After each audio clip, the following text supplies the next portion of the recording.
Now, if I'm not feeling enthused in Krishna consciousness, then maybe I should come and join such and such a party on the other side of town.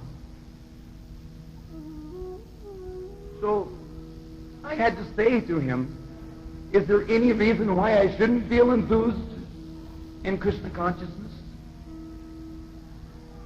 Krishna is always accessible. My Guru is always accessible.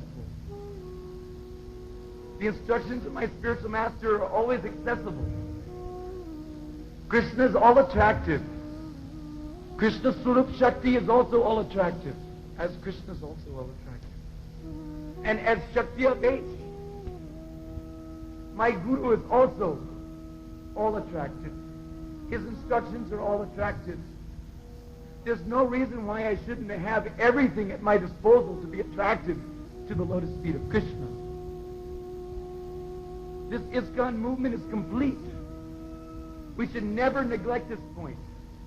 We should never misunderstand under some illusion and bewilderment that we don't have all the facilities for complete perfection at the feet of Srila Prabhupada in this ISKCON movement.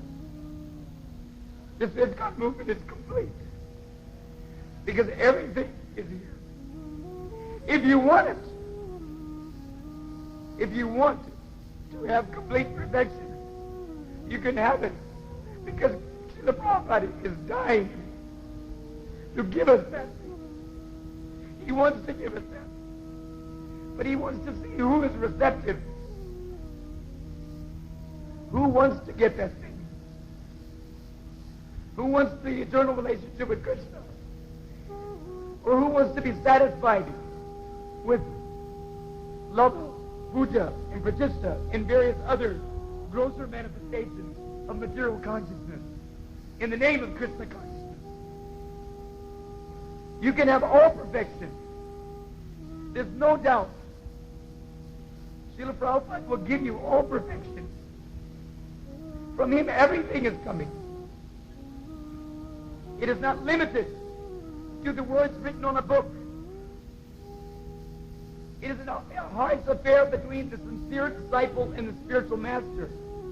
When the spiritual master is satisfied with the service attitude of the disciple, never mind what service. He may be the smallest pot watcher. He may be the biggest guru or GBC man. These are all menial services at the feet of our spiritual master. There's no higher and lower service on the absolute platform. They're all menial services. When he sees that we've actually taken up the menial service attitude, then he understands that we've actually come to the realization of Krishna and Nityadas. Then he reveals more than the vague concept of the thing. He becomes satisfied. And by the satisfaction of the spiritual master, from a heart to a heart, he reveals everything to you. There's no doubt. It is quite possible. It's a question of the desire. By desire, we come into this material world. And by desire, we get out of the material world. If you have a pinch of desire for material gratifications, however subtle it may be, Krishna is so kind, Srila Prabhupada said, that he'll give you another chance to fulfill that material desire by awarding you another material body with which to pursue that paltry sense gratification. Krishna says that you value this pinch of material desire so much that you cannot give it up for someone as beautiful and wonderful as me. Srila Prabhupada is saying practically the same thing. You cannot surrender this pinch of material desire to have an eternal relationship with me in the association of Krishna and his Nitya Parikar. You want that pinch of material desire so badly? He said, okay, so you can have it. I'm not so cheap that I give myself so easily. Just like the gopis. I'm not going to get too esoteric. Just like the gopis. They went through painstaking, arduous practices of Raganuga Southern Bhakti in their previous lives, some of them, as the sages of Dandakaranya. You know the story. Everyone knows. 5 kalpas it took them to finally be granted admittance into the Bhoma Leela of Krishna by taking their birth from the wombs of gopis. Yet still, although they had attained Sarup Siddhi in their previous lifetime, still not all of them had sufficient adhikar to enter into the Ras Mandal and dance with Krishna in the Rasa dance. They did not have sufficient purvarag. You know what is purvarag?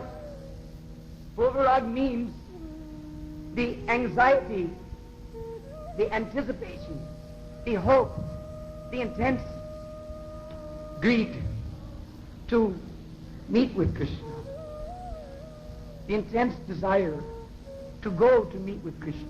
They did not have that sufficiently. They were not awarded their Vastu Siddhi. They did not have spiritual bodies yet. Some of them had, and they were able to go. Because it's individual. This point is an individual affair. Some of them were locked into their rooms, and some of them were able to go. The point is that in the ultimate issue, everyone has to fly his own plane. That doesn't mean that we don't take advantage while we're on the ground of the association of our God brothers. We don't take shiksha. We don't take good advices, good instructions to help us to gather strength and to get direction in our cultivation of Krishna consciousness.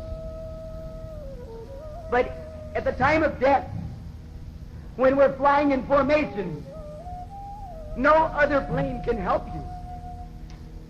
You have to know how to fly your plane. It's not enough that we pan off, we pass the buck of responsibility to the rest of the society. The society will save us.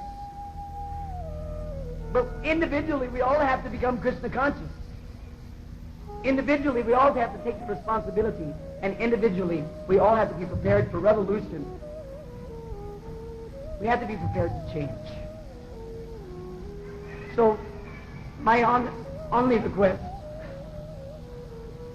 is that the basic underlying gist of all of this. Please forgive me if I've taken too much time, or if I've said anything which appears to be against the Siddhanta of our predecessor acharyas. But my only request is that it may be that we have to individually, but we can individually do it together. We require good association. It's not enough to blame the others for being bad association. Anyone can do that. Blaming the others for being bad association. Prabhupada is told that we cannot blame anyone except ourselves for our lack of advancement in Krishna consciousness. There's no excuse for not being advanced in Krishna consciousness. It is our duty to be advanced association for the benefit of others. So at least we should try for it to our utmost for the satisfaction of Srila Prabhupada. So let that be my yes.